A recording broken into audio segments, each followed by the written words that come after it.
been a tricky a year. multi-award-winning e-commerce They agency. just don't believe whatever works in the UK, you can just roll into the US. There isn't that comfort blanket of knowing that you spend X and you get Y from it. Are there certain states where I'd want to test the strategy? You spent some money, but you didn't know where it was going. Solution providers have taken us a step. Where are we spending this money, and is it giving me the best possible? It was actually going in the right direction. Return on ad Just spend. an incredible opportunity. We have to inspire people to buy. All the tools are there to be able to make that work, and all of the opportunity exists.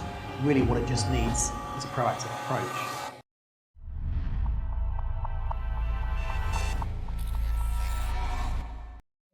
Good morning, good evening, good day. Welcome to Expandly. My name is Riki Hooker, and we grow e-commerce sellers internationally. Thanks for joining us on the podcast today. I'm joined by a very good friend of mine and long-term business associate, Keck. Hi, Riki. Thank you very much for having me. Looking forward to this session ahead. Yeah, we're starting to get our clients prepped for the busy period of Q4. Loads and loads of kind of housework to be done, getting the house in order, making sure the products are ready for the busier period, making sure the data in the system's right, making sure that in our warehouses that things are ready and good to go. We spend a lot of time with our clients talking about omni-channel, and wanted to take this opportunity as a multi-award-winning e-commerce agency of just talking through some of the implications of selling direct to consumer for those of our clients who are selling via perhaps Amazon or from other marketplaces. So talk us through how your clients have been getting on this season to start with. How's the outlook with from in general? I think the outlook in general is, and I don't want to be a doom monger, it's been a tricky year with the changing tariff landscape, and I think still fiscal challenges around the world with various wars. But what we have seen is those customers that are on their data, that truly understand how much the business can afford to spend to acquire a new customer, and how much they're prepared to spend to market to find those new customers, are growing their customer databases and growing revenues online. But it's not plain sailing. It's definitely tricky and slightly uncharted waters. But I think you say with those who are on their data, they've been able to navigate through this and been able to stay nimble and flexible with the challenges that have been coming. So you're seeing success with sellers who have got strong strategic foundations. Yeah, absolutely. I think those people with strategic foundations have been able to assess what's working, what's not, being able to re-strategize, change direction if need be, look at different geo-territories if required, if there was concerns around tariffs. So it's allowed them to be flexible and nimble. For me, it's no different to a business having a really good set of management accounts. By having the right data in your digital world, you can make those decisions quickly and promptly. Yeah, I mean, we're dealing with sellers who have been successful probably in their home nation and then moving to new countries, and so that digital marketing strategy becomes almost a fresh piece of work, doesn't it? Absolutely. So, in terms of where you might start with auditing what those pieces look like in a new region, what are the common signs that you might need a fresh audit? The common side, well, I don't think you can just go to a new geographical territory and assume what works. For example, if we go from the UK to America, I just don't believe whatever works in the UK you can just roll into the US if you're taking it that way. You need to understand, are there nuances in the language? For example, we might call it a duvet in this country, but they would call it a comforter in the US. And also, again, just trying to understand, because it's such a big landmass difference, I would be looking to see, are there pockets, are there certain states where I'd want to test the strategy to see how they respond to adverts similar in one country to another, to see if we're getting similar performance, and then look how to roll that out. Okay, so this is about alignment of spend with revenue. What sort of other things can people do to make sure their spend's aligned with that activity? I think understanding sort of return on ad spend is going to be important. Understanding demand, so using search engine demand information, overlaying what search volumes are, what keyword volumes are, where people are looking for those types of products. So again, if you go north hemisphere, southern hemisphere, we're coming to the end of our summer, but the southern hemisphere are just about to come into their summer. So again, it's like what keywords are being looked for and what products are we going to showcase to people. So how are we going to push people to the right landing pages? So again, it's not for me just about driving eyeballs on the website. It's relevant eyeballs that have a higher propensity to convert being important. And for a seller, we can't. Well, we might have a digital strategy. We can never get away from the fundamentals of ensuring that your product connects with the buyer. Solves a problem that the buyer might have, or whatever that problem might be, or creates a solution, as it were. Yep. And it's very easy to get kind of bogged into the real kind of minutiae of the digital elements. We're assuming, of course, that the seller has got a viable product because they've been successful in one country before they go to another one. But the number one piece is that we've got a product that we've taken to market that somebody has a need for, or maybe a want, but a need for. Yeah. But when it comes to getting actually stuck into the kind of the data that goes behind that one, talking about budget prioritization, what does that look like in practice for e-commerce brands? It's a much more granular look. Yeah, I think digital is a part of the overarching business growth mix. You're absolutely right there in terms of there has to be demand for the product and the brand needs to be known or desired. So I think that's often forgotten. It's just like, I'm just going to sell a product online and there'll be a demand for it. I think, as you say, there has to be a need or a want for that product to be purchased. From a budgeting point of view, I think it really comes back to what can the business afford to spend to drive growth, and I think often that's not considered or contemplated well enough. How for me, I think the ROAS measure sometimes is probably rogue now. Because of how attribution is so hard to decipher. I think now with all the way that all the different systems are working, it's very hard to accurately prove ROAS. And I think we're sort of moving more to what we would call a TOAS, so total return on ad spend. So pull all of our marketing spend into a pot, how many new customers and then how much revenue happened, and does that work for the business KPIs? We don't like that measure, but I think the way the systems are set up, the way GA4's changed, the way Meta's protecting its privacy, Apple's protecting privacy, it's very hard to understand that further. I think once we understand that, then I think it helps us review what's important. But I think it's again coming back and working with a merchant to understand what's margin. Because if you did go on a ROAS measure of 4 times, ROAS is good. It might be you're actually selling product but not making any money.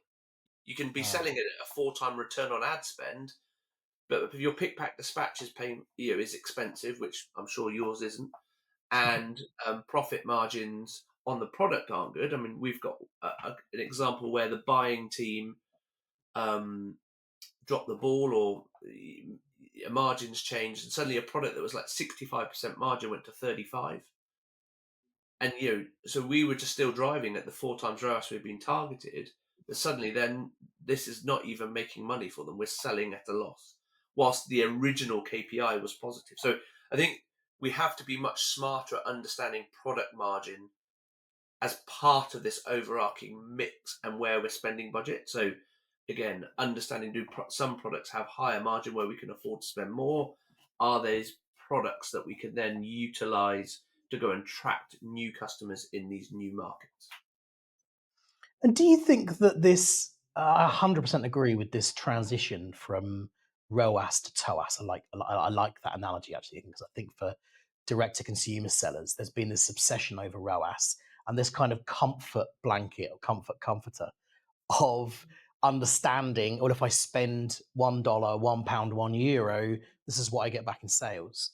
And now with changes to the algorithm and changes to the different ways of privacy, all the reasons that you lay out there, all of a sudden there isn't that comfort blanket of knowing that you spend X and you get Y from it, and having to step back to this more holistic picture of, okay, well, in general, I'm doing all this for my brand, which is a much more traditional way of looking at success of marketing, isn't it? You spent some money, but you didn't know where it was going, but you knew you got a return. You were getting a return somewhere. You just didn't know which one of those marketing dollars, pounds, or euros was actually going in the right direction. Do you think that kind of fuels some of the unease that's made the year tougher, perhaps, for some sellers than they have done before? Or do you think that that's not making a difference? No, I think CFOs are having a hard time because they're wanting to ensure every pound spent is returning as much as possible. So I think there's a lot of pressure within businesses that where are we spending this money and is it giving me the best possible return?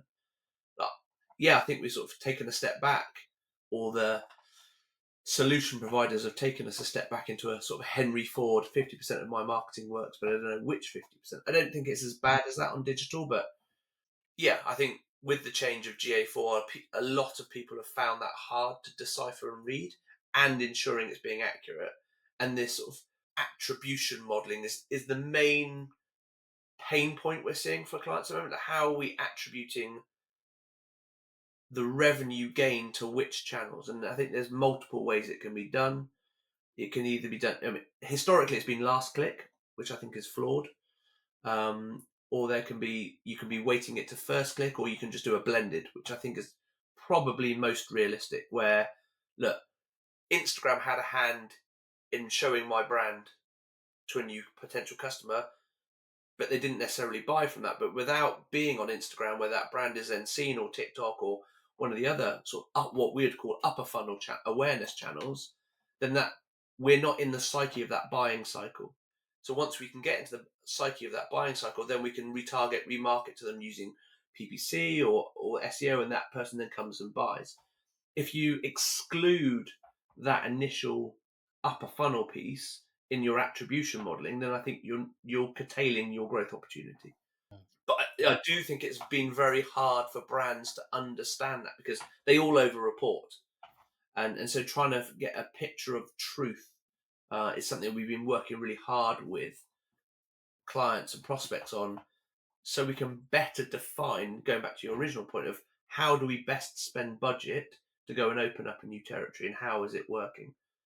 Don't get me wrong, I don't like this step back in the ability to understand, I can see this channel working really well, let's turn up the dial. But I also think as humans and as shoppers, it's such a fragmented path now in terms of how people choose to go and buy, so many touch points. It probably is more reality of how people do go and choose to buy. It isn't as linear as it used to be, because of the multiple devices that we've got, or the multiple ways we can go and see a brand. So I think there is an evolution there, whereas it is just a more fragmented buying journey.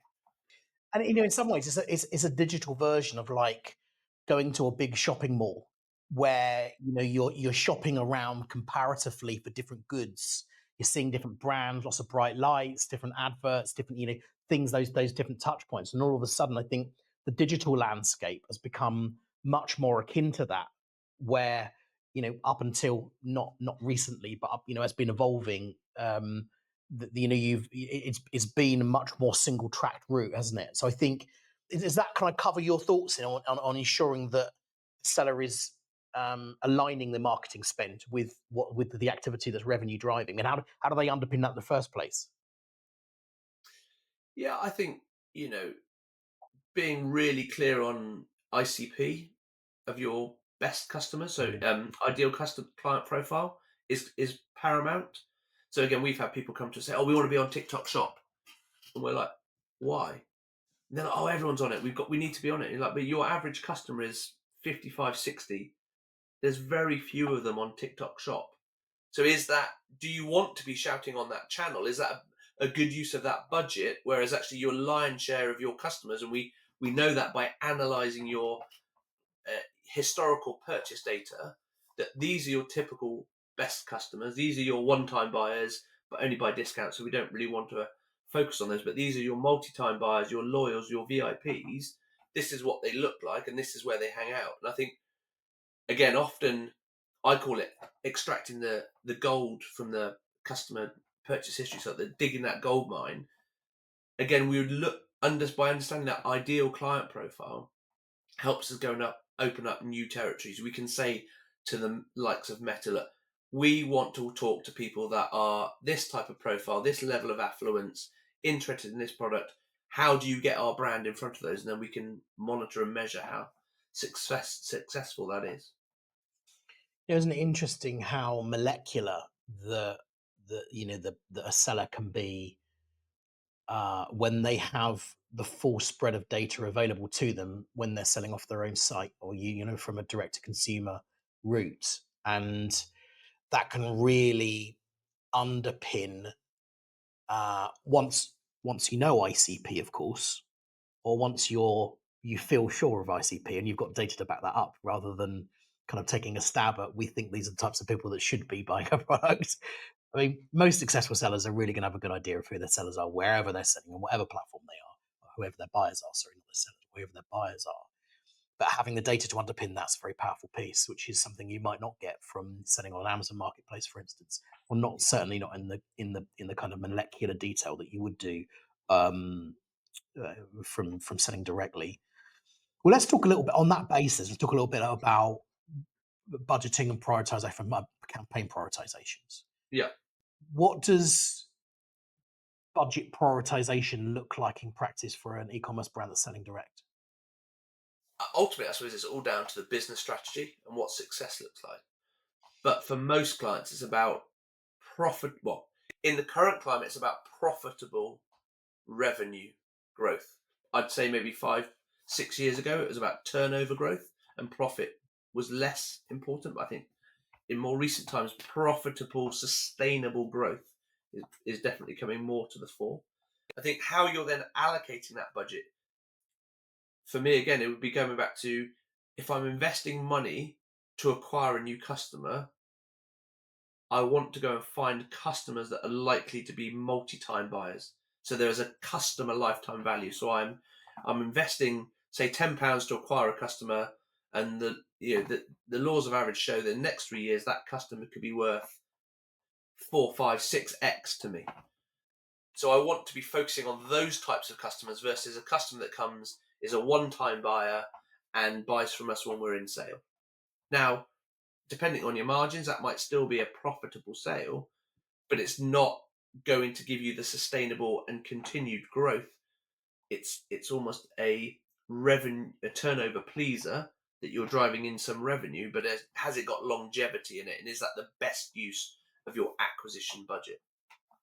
And this might sound like an obvious question, but how can the brands identify what's giving them the highest return on investment?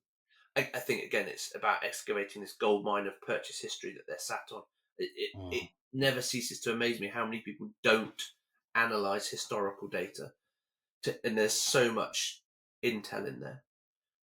And do you think that's something which is more of a, the analysis of that, is that something which is a professional piece? Is it something you use tools for, or is that just a knowledge of what you need to be looking at? I think the tools are helping speed it up. I think otherwise it's quite a manual task. So I think there are tools now that definitely can help speed up this process.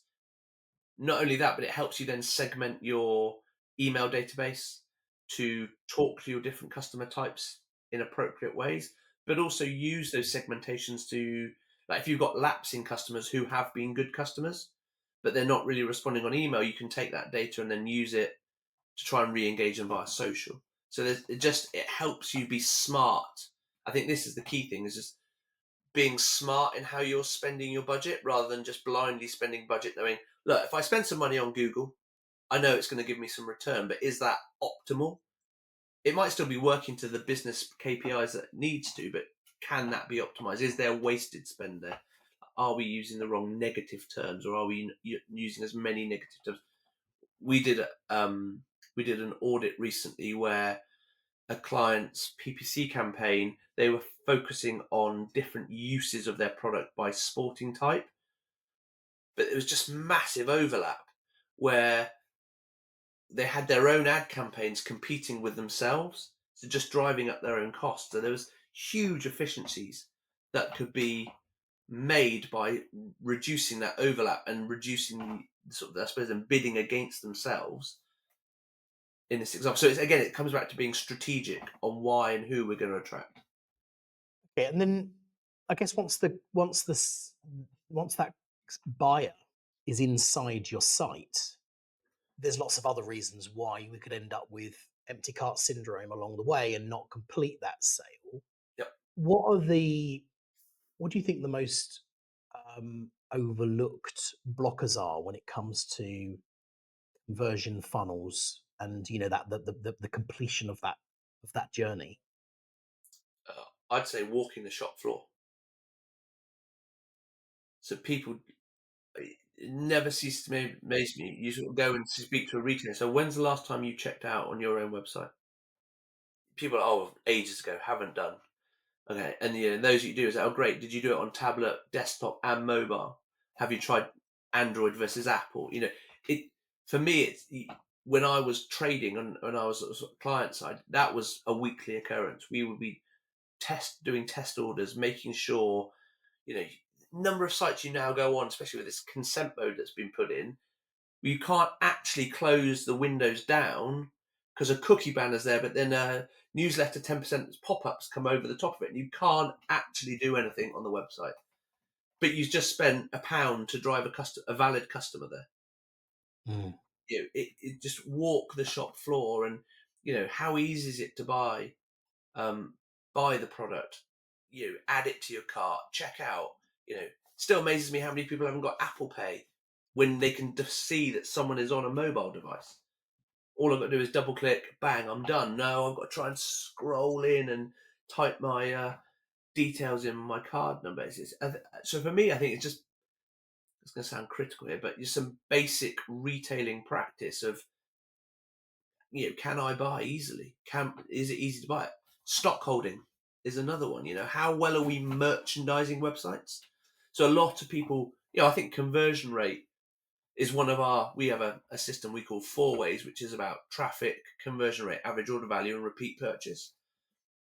And conversion rate is a massive lever to improve performance and doesn't need dramatic change. And a lot of times people say conversion rate is all about tech, improving the stuff, which I don't disagree with. But I think there's also a lot of time where you can merchandise in a much better way. And you're sort of saying, well, what are your best sellers in this category on this product details, this product listings page? And they're like, oh, these are our best sellers. Like, why are they on page 3?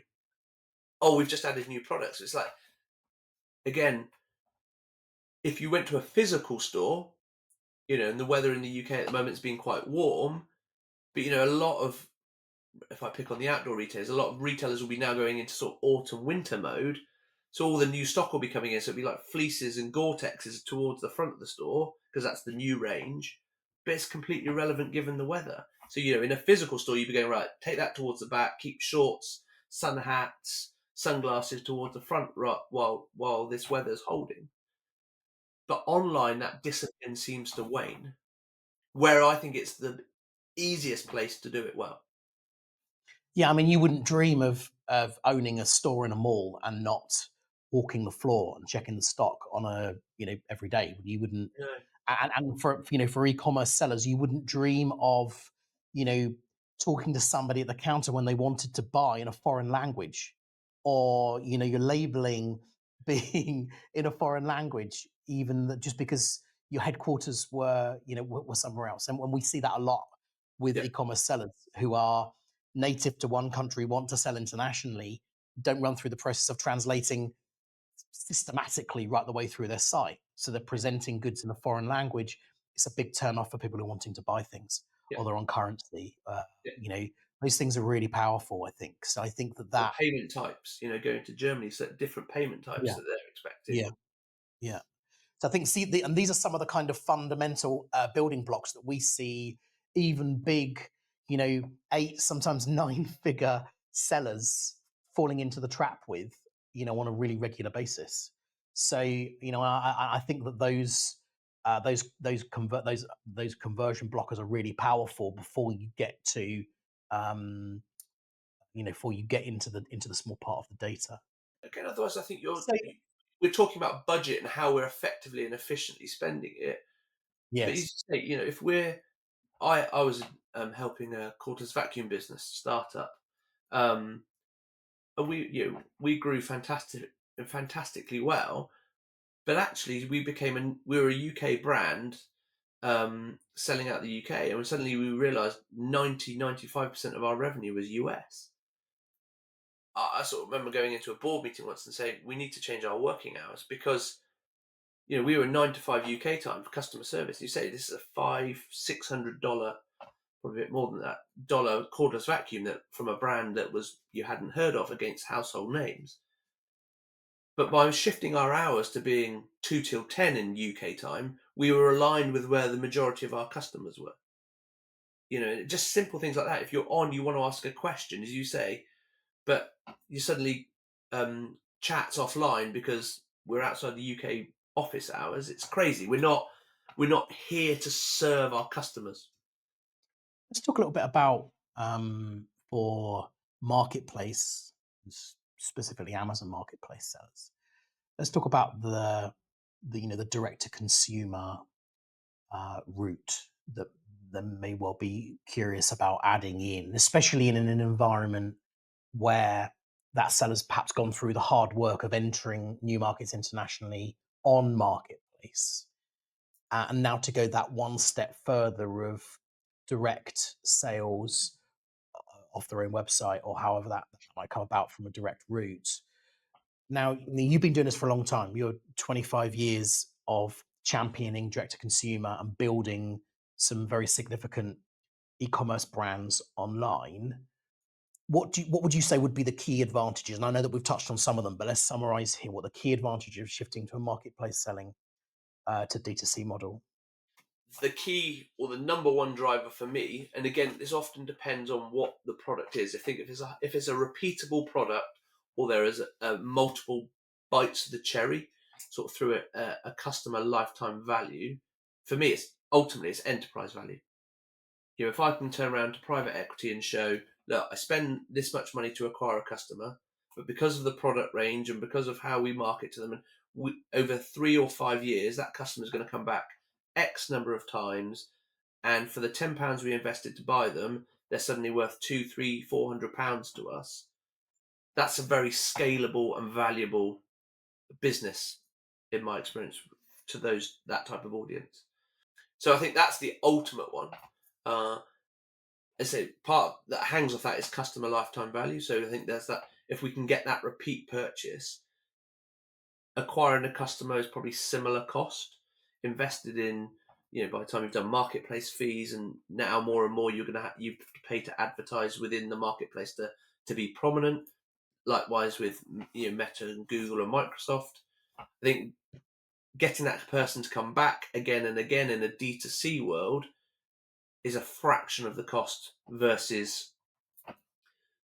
doing it in the marketplace world. And I suppose the final one for me would be loyalty. Is you're now building brand loyal people that love your business and your offering. I question if I'm buying on Amazon, do I really notice who I'm buying from, or is it just I'm using that solution because it helps serve a quick delivery for me? It's like and I need this, and Amazon will probably get it to me, especially in the UK, in the next 24 hours, versus I want to build a deeper relationship with a brand. Well, I think for sure, customer lifetime value is a new and exciting world for a marketplace seller because it isn't really something they've ever had to play with before. And Yeah, all of a sudden, the scope and opportunity in customer lifetime value of finding someone that likes your goods. For these sellers, they're super excited about their goods. For boutique brands, for private label brands, there's a lot of love, sweat, and energy that's gone into creating these products.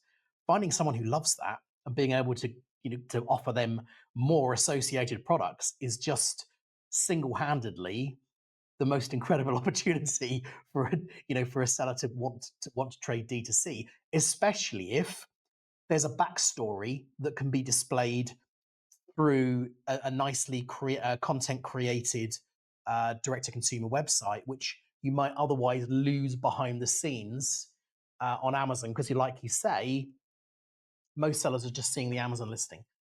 Of only a small proportion of those are then clicking through to understand who is it that I'm buying from. I mean, a big portion of buyers probably don't even know that they're not No. buying from Amazon. Yeah. So, as someone who's been in business assisting Amazon sellers for years and years and years, talking to family and friends about what I do as a job, so very few people realize they're not buying from Amazon, or that there's somebody else. There's a face behind there. Yeah. So I think that that ability to engage directly with the buyer in a reputable manner is just an incredible opportunity. Well, I think you're building a brand at that point, aren't you? You're building a recognizable brand that's trusted and generates loyalty versus a selling. I mean, this, I don't want this to sound crude, but selling a product on a market stall. Yes. And I mean, anything that we've not touched on that you think would need to be in place to make that step? I mean, from a purely logistical perspective, seller who's already set up in the regions, got a responsible person, they've got their logistics and their transportation sorted, they've got a VAT number, or likely if they're going to be selling on Amazon. So they've got those fundamental building blocks. If they're smart to handle their returns and their removals, they've probably got a 3PL either in the wings or active as well if they're bringing goods in container loads, moving those goods into FBA. That's been increasingly less needed over the last couple of years, as there's lots of space within FBA. Whereas during the COVID years, everything was full to the brim, and everyone needed 3PLs to be able to put that excess stock in. Are there any other kind of digital pieces that might not be in place, do you think? I think CRM is fundamental. So again, once we're starting, I'm saying CRM, but obviously off the back of that, also having our own D2C website. So a good, robust solution that's well merchandised, well optimized for the search engines, and easy to use, I think is key. But by having that CRM, it's going to help us understand the different customer types, and you will have different customer types. There's in any walk of the world, you've got people that can afford the top of the range car and not the top of the range car. It doesn't mean they're a less valuable customer. It's just there's different types, and you would talk to those people in different ways, or what motivates them to get a different model of the car versus another. So I think having that CRM in place is key. I think the other thing is being strategic and having a structured plan, not being reactive but being proactive. What 17 weeks till Christmas? It's really not long. We're only a couple of weeks away from the 100-day marker. People are probably, in my opinion, especially over the last couple of years, they're already window shopping. Right, so they're already out and about, starting to think, I need to start thinking about presents for Christmas. Might want to spread the investment over a number of months, or might be window shopping now to build their ideal list, knowing Black Friday, Cyber Monday, if the brand gets involved in that, or the person wants to wait for that, that will probably be the time they pounce and buy. But now is the time you need to be visible, or putting ideas in people's minds to be present for that. And so I think a CRM helping you, again, coming back, understanding who your customers are, what products they like, how we market those, how we get in front of them. But again, go back to core retailing. We have to inspire people to buy. And there are a few brands that are smashing it where it's just in demand. But apart from that, it's about inspiring people to buy. And I think in these slightly trickier times, people might go, "Oh, I can probably make this winter jacket last another year rather than buying a new one," unless we inspire them of why they need to change it up. Mm, mm. I mean, I think that proactivity comes down to having a robust and decent growth strategy, doesn't it? And one of the reasons why we've worked and enjoyed working with you over so many years is your expertise in helping to create those growth strategies.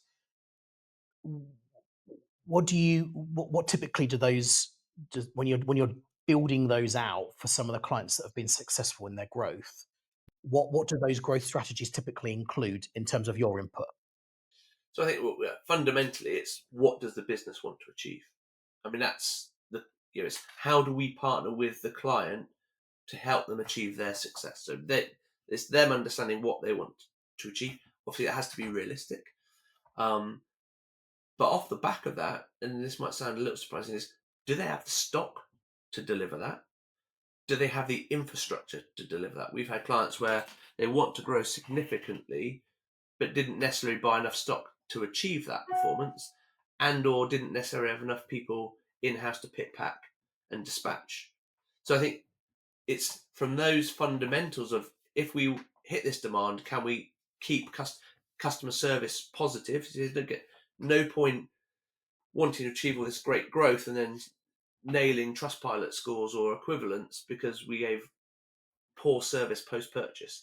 That you're going to blow your repeat purchase model out the water at that point. So customer service has to remain good. I think it's then literally it's a week by week trading plan. What products, what promotions, what offers, how are we merchandising the homepage, what's going out on email to which types of customers. So it is really a trading plan. And I think, as I said, we would be now starting to warm up customers with the aim of sort of the next 90 to 100 days, they're buying on Black Friday. And so it's starting to seed that. So you're investing now, and this is the painful part, you are investing now, eyeballs, clicks, but you're not necessarily seeing that TOAS. But if you look at it over that 90-day window, when people really start buying, depending how you trade November into December and the number of weeks till Christmas and last postage dates, I think that's really where you start and work back. What's the last postage date for Christmas?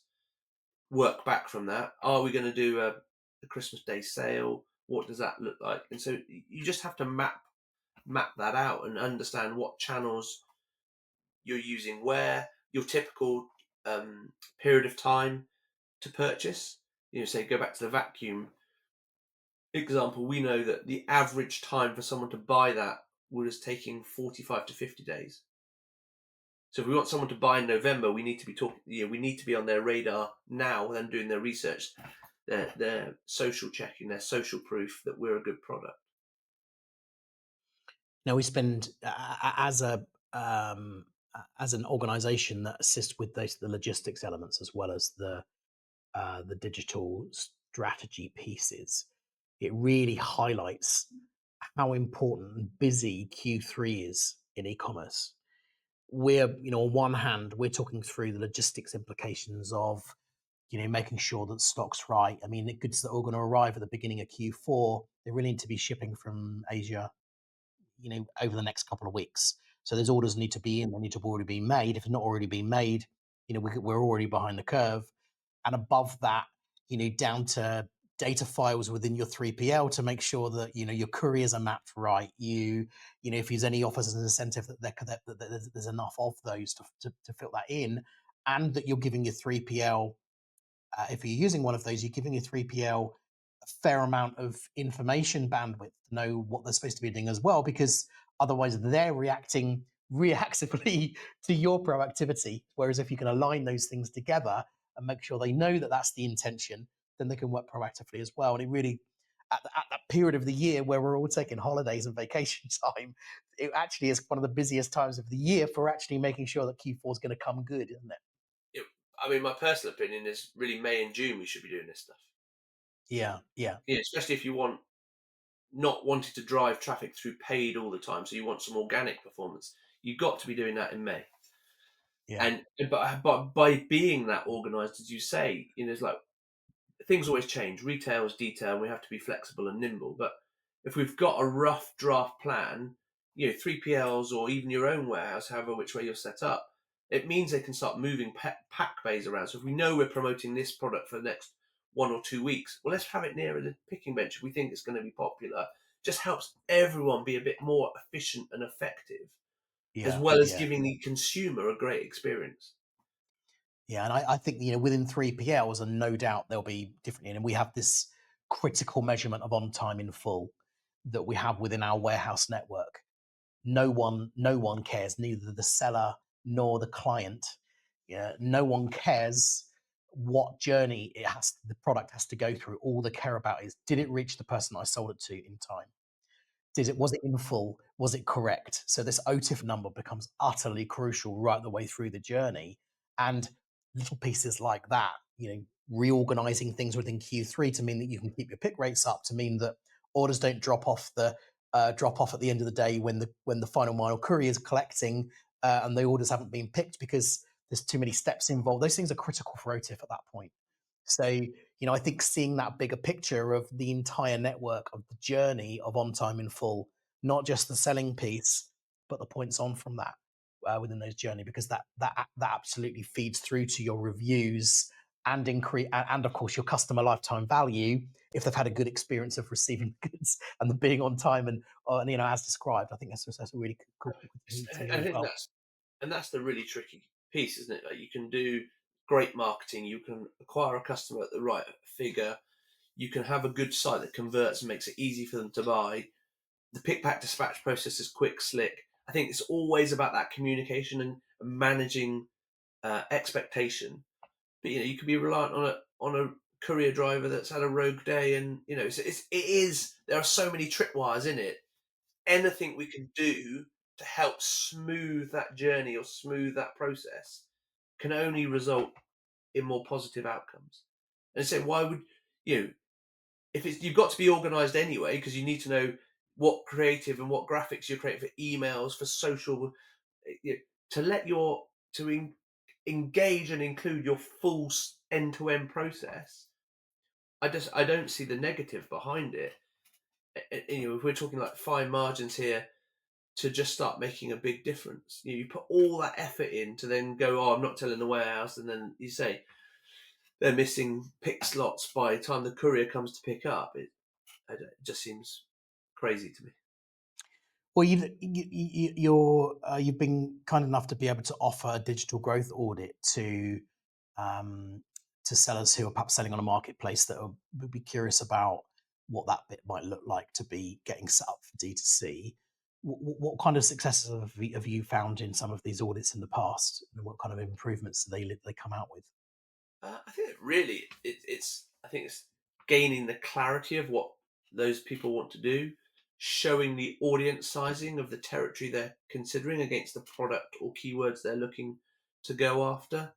Um, Doing some commercial modeling, so making some, if they've got some trading history D2C, great, then we can base it upon that. If not, we'll have to model it based upon some assumptions of like conversion rate, win of owning of data, or success in the digital marketing channels, and what percentage of traffic we think we could get from that. So we can start modeling those elements out to show what could be possible. And I think you can only work on that. It could be possible. We can't promise it. Things will always change, but I think it just helps them understand sort of what does the roadmap look like? How long would it take? What's the mix of channels we need to consider? What would the levels of investment need to be? And I suppose ultimately, when does that look positive, and when does that start giving me a profit and a return on that investment? Mm. Well, Al, I very much appreciate talking to you. It's always fascinating the depths and passion that you drive into finding the right routes to assist into the journey of sellers in growing their businesses, and it's quite easy to see why that intensity of detail gives a decent return. So this digital growth audit that we are offering, there'll be a link within the boundaries of this video to understand how to go and do that. We're trying to get to, we're hoping to encourage marketplace sellers to step into the world of D2C, step into this world of TOAS and lifetime customer value and all of the joys and opportunities that it brings with it, especially when they've already gone through the hard work of bringing themselves into the geographic region. So it's just a new stage to what that looks like. And for many, it's the first footsteps into an omni-channel approach, which of course Expandly can manage all over those marketplaces and all those different listings in one central point. So all the tools are there to be able to make that work, and all of the opportunity exists. Really what it just needs is a proactive approach.